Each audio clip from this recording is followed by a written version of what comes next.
창세기 13번째 시간 시작하겠습니다. 오늘은 창세기 1장 14절에서 19절까지입니다. 하나님이 이르시되 하늘의 궁창에 강명체들이 있어 낮과 밤을 나뉘게 하고 그것들로 징조와 계절과 날과 해를 이루게 하라. 또 강명체들이 하늘의 궁창에 있어 땅을 비추라 하시니 그대로 되니라. 하나님이 두 큰 강명체를 만드사 큰 강명체로 낮을 주관하게 하시고 작은 강명체로 밤을 주관하게 하시며 또 별들을 만드시고 하나님이 그것들을 하늘의 궁창에 두어 땅을 비추게 하시며 낮과 밤을 주관하게 하시고 빛과 어둠을 나뉘게 하시니 하나님이 보시기에 좋았더라. 저녁이 되고 아침이 되니 이는 넷째 날이라. 셋째 날까지의 창조를 보면 형태가 없는 상태에서 형태를 이루어 가고 있다라는 것을 알 수가 있습니다. 또 흑암인 상태, 우리의 심령, 생명이 없는 상태, 말씀이 없는 상태를 말하는 거죠. 그러한 상태에 형태를 갖추고 내용을 채우시고 있다는 것을 우리가 알 수가 있습니다. 하나님께서 궁극적으로 그리스도 안에서 새 사람으로 생명을 이루실 그 창조는 천지 만물 창조가 아닌 사람 창조라는 것을 우리가 알아야 합니다. 성경의 올바른 렌즈로 보지 못하면 올바른 관점으로 볼 수가 없습니다. 문맥과 동떨어지게 해석할 수밖에 없습니다. 바로 사람 창조는 하나님의 창조의 목적이며 하나님의 언약이라는 관점을 가지고 넷째 날을 함께 이어가도록 하겠습니다. 그것들로 징조와 계절과 날과 해를 이루게 하라. 자, 이 강명체들이 역할입니다. 그리고 이 강명체를 통해서 계절, 날, 해를 나타내는 것을 표적을 이루라는 그 말씀이 되는 것입니다. 이것은 개역개정 성경입니다. 그런데 새 번역 성경에는 계절과 날과 해를 나타내는 표가 되어라 라고 되어 있고요. 공동 번역에는 절기와 나날과 해를 나타내는 표가 되어라 라고 말씀하고 있습니다.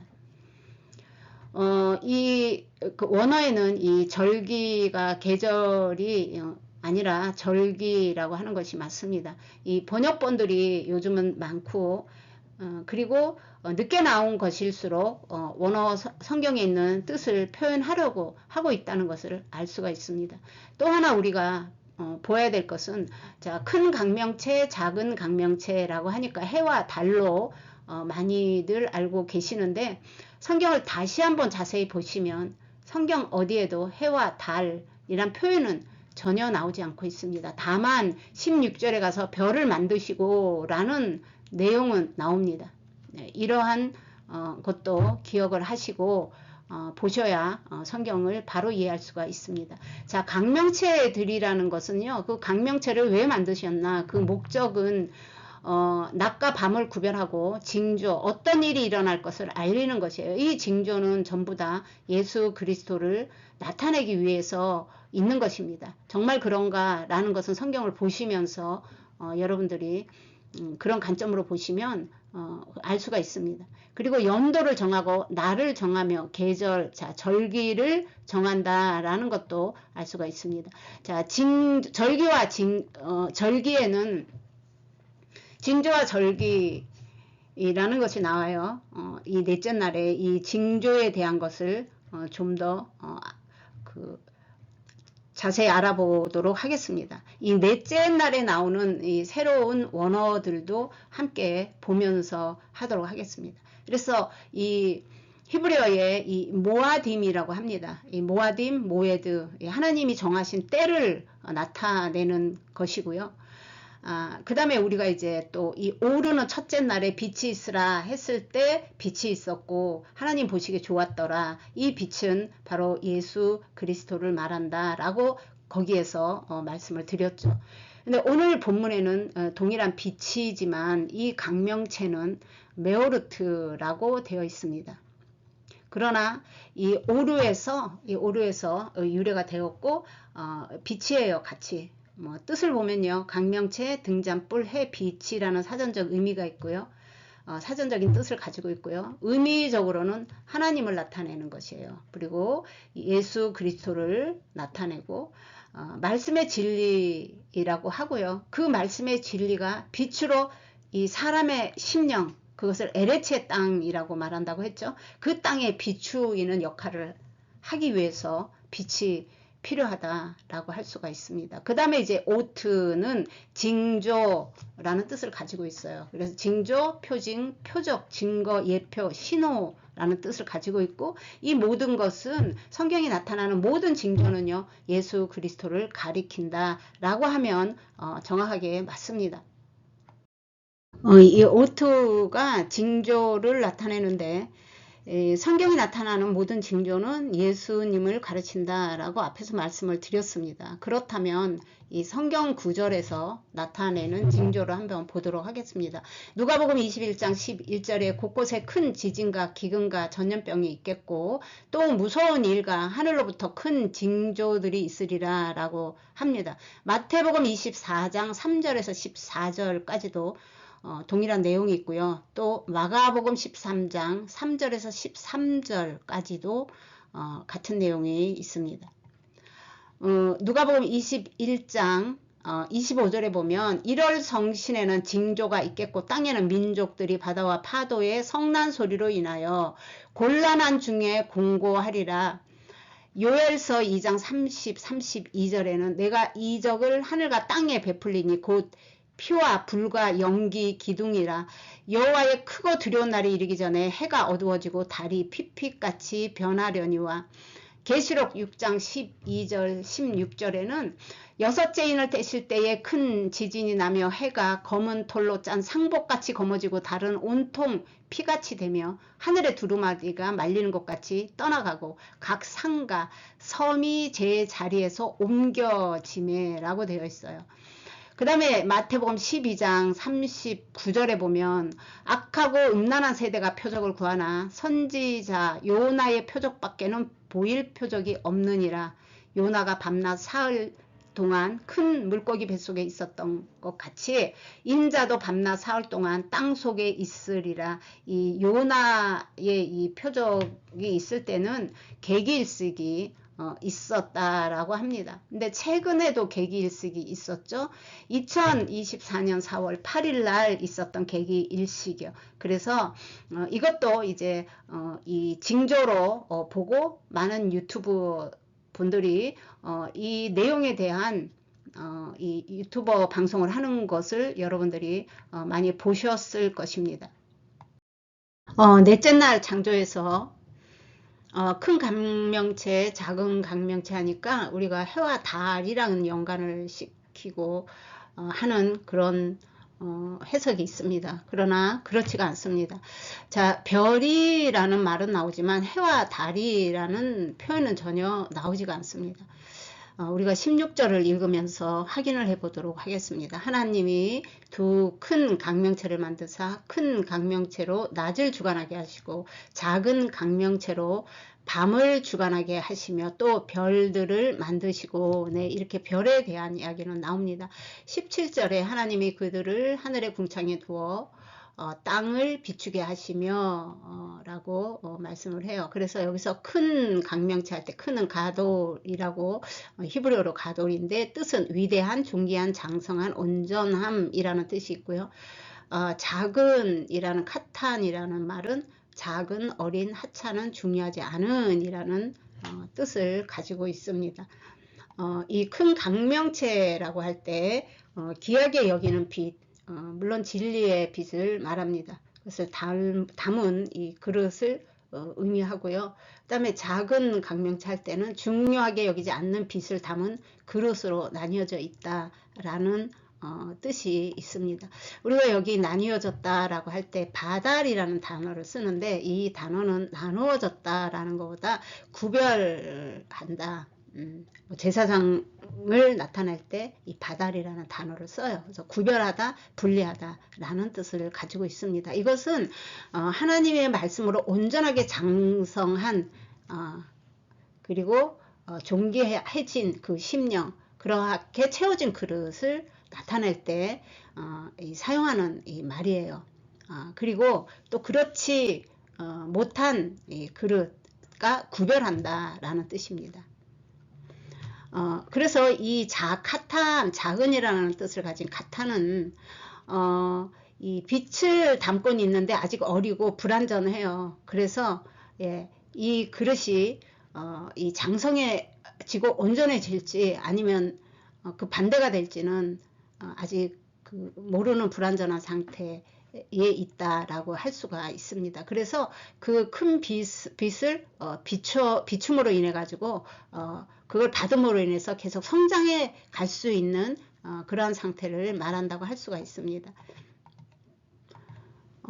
이 큰 강명체는 낮을 주관한다. 작은 강명체는 밤을 주관을 받는다. 그 받는 영역을 말해요. 그래서 그 주관이라는 이 단어는 통치, 지배, 관할 영역이라는 뜻을 가지고 있습니다.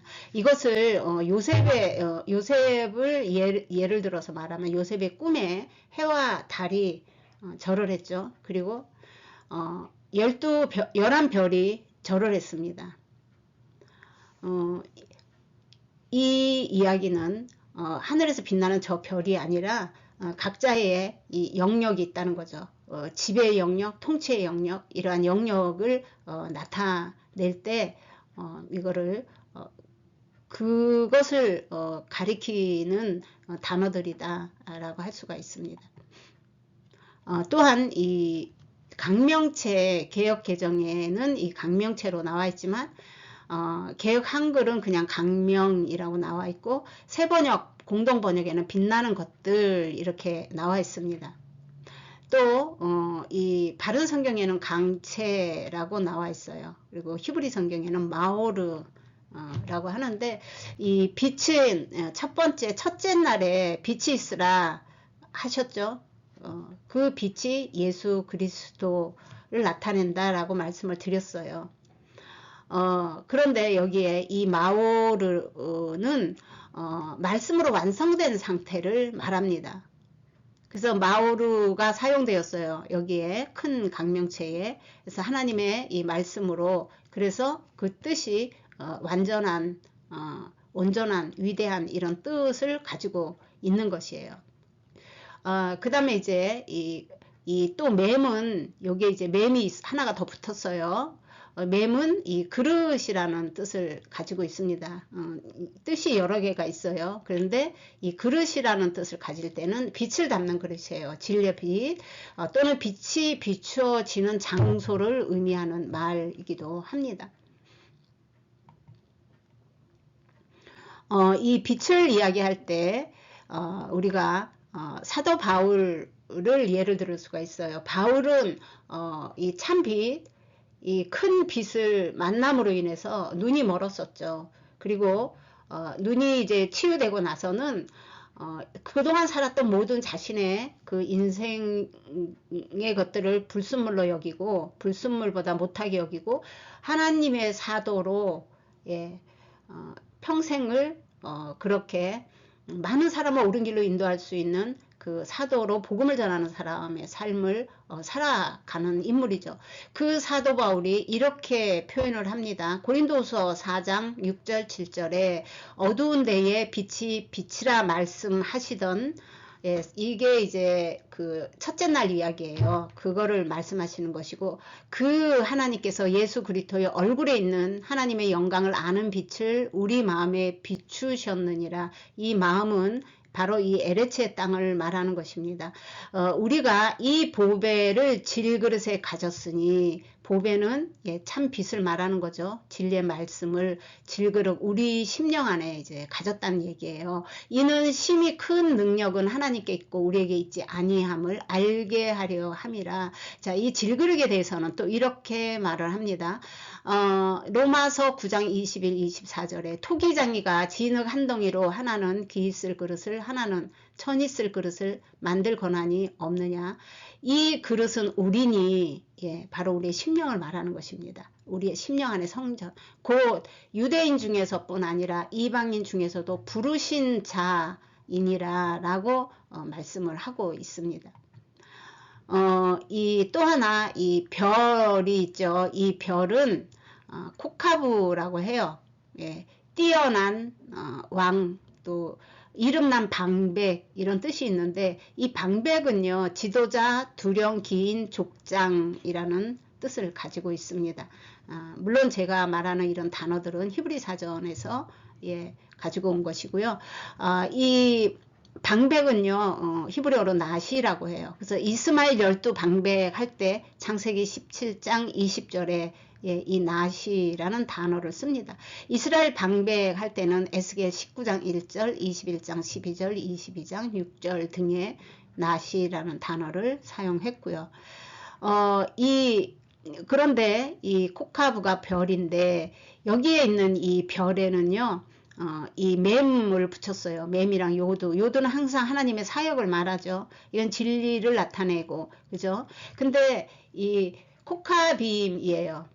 뜻은 동일해요. 여기서 유래했기 때문에 별입니다. 이 별이 이제 하늘에서 빛나는 별이 아니라는 것은 여러분들이 이제 아실 거예요. 그래서 어둠의 상태에 있는 우리 사람의 심령 안에 생명인 진리의 말씀으로 인도할 수 있는 사람, 예수님을 닮은 사람이죠. 예수님이 이렇게 이 길을 걸어갔던 것이죠. 그래서 이 맴은 이 마임이라고 해요. 이 마임은 생수입니다. 진리를 뜻하고요. 생명이 말씀을 상징하는 글자이고, 사람의 심령의 마음, 그래서 지성소를 뜻하기도 하고요. 그릇을 뜻한다 라고 말씀을 드렸는데, 이 그릇은 그릇에 담기는 진리의 말씀, 우리의 영이죠. 하나님을 담는 그릇, 이것을 토기장이를 비유해서 바울이 설명을 했습니다. 16절에서부터 19절까지 별들을 만드시고 하나님이 그것들을 하늘의 궁창에 두어 땅을 비추게 하시며 낮과 밤을 주관하게 하시고 빛과 어둠을 나뉘어 구별하시니 하나님이 보시기에 좋았더라. 저녁이 되고 아침이 되니 넷째 날이라. 또 여기에서 별들을 만드시고 할 때 이 별이 그 하늘에 빛나는 별이 아니고 맴이 붙어 있다라고 말을 했죠. 어둠의 상태에 있는 사람에게 생명인 진리의 말씀으로 인도할 수 있는 사람, 하나님의 말씀으로 완성되고 채워진 사람을 뜻한다라고 말씀을 드렸습니다. 그래서 이 별의 역할은 하나님의 언약은 씨에 집중합니다. 예수님이 하나님의 자녀 만드는 일에 집중을 했죠. 자, 이 아브라함이 후손으로 한 별이 나오는데 그를 통해 영생을 누리는 것이에요. 결국 아브라함에게 언약하신 씨는, 이 후손은 예수 그리스도를 말씀한 것입니다. 믿음으로 만들어지는 그 믿음의 후손들이죠. 그래서 창세기 22장 17절에 내게 큰 복을 주고 내 씨가 크게 번성하여 하늘의 별과 같고, 26장 4절에는 내 자손을 하늘의 별과 같이 번성하게 하여 이 모든 땅을 내 자손에게 주리라 라고 말씀을 하십니다. 자, 지혜가 있는 자는 궁창의 빛과 같이 빛날 것이요 많은 사람을 옳은 대로 돌아오게 하는 자는 별과 같이 영원토록 빛날 것이다. 다니엘서 12장 3절에 말하고 있습니다. 예수님은 끝까지 말씀을 증거해서 하나님의 빛의 자녀를 만드는 일에 그 일을 하고 가셨습니다. 그 제자들도 동일하게 그 일을 해야 되는 것입니다. 그리고 오늘날의 우리까지 땅에 빛을 비추라고 하신 이유는 하나님이 그것들을 주셔서 우리에게 생명이 되게 하셨다는 거예요. 그 말씀의 빛으로, 진리의 빛으로 우리에게 비추실 때마다 우리의 심령의 땅은 그것을 완성이 되고 완전해지고 거룩해지는 것이죠. 그게 바로 생명으로, 영원한 생명으로 걸어가는 길이 되는 것입니다. 또한 우리가 땅을 비추라 할 때 이 땅이 하늘에 있는 그 해나 달이 이 땅을 비추는 그런 의미가 전혀 아니라는 것은 이제 아실 줄 알아요. 이게 해석이 어려운 게 전부 다 땅이라고만 번역이 되어 있어서 그래요. 근데 원어에는 아마다가 있고 에레츠가 있고 나할라가 있어요. 아담을 먼지로 만들었다 그랬죠? 그 흙으로. 그래서 그 흙은 그 아마다예요. 그래서 여기서 아담이라는 이름이 유래되었고요. 우리가 지금 살아가고 있는 이 땅을 말하는 것입니다.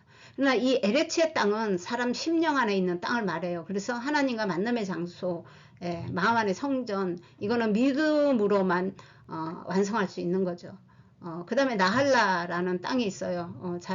목사님들이 설교 안 하죠. 근데 우리가 하나님 나라에서 받을 그 기업을 나타낼 때는 나할라라는 단어를 씁니다. 근데 전부 다 땅이라고 하니까 그냥 이 땅이라고 생각을 하고, 빛이라고 하니까 당연히 하늘에서 비치는 빛을 생각하기가 쉽죠. 자, 그래서 이 아레츠라는 이 땅은요, 백성이 된 심령의 땅을 나타낸다고 할 수가 있어요. 이것이 하나님의 창조의 목적입니다. 씨를 만드는 거. 그래서 예수님의 그 후손들이 충만해지는 거. 이방인의 충만함도 그런 의미에서 다 사용을 했죠. 오늘은 여기까지입니다. 시청해 주셔서 감사합니다.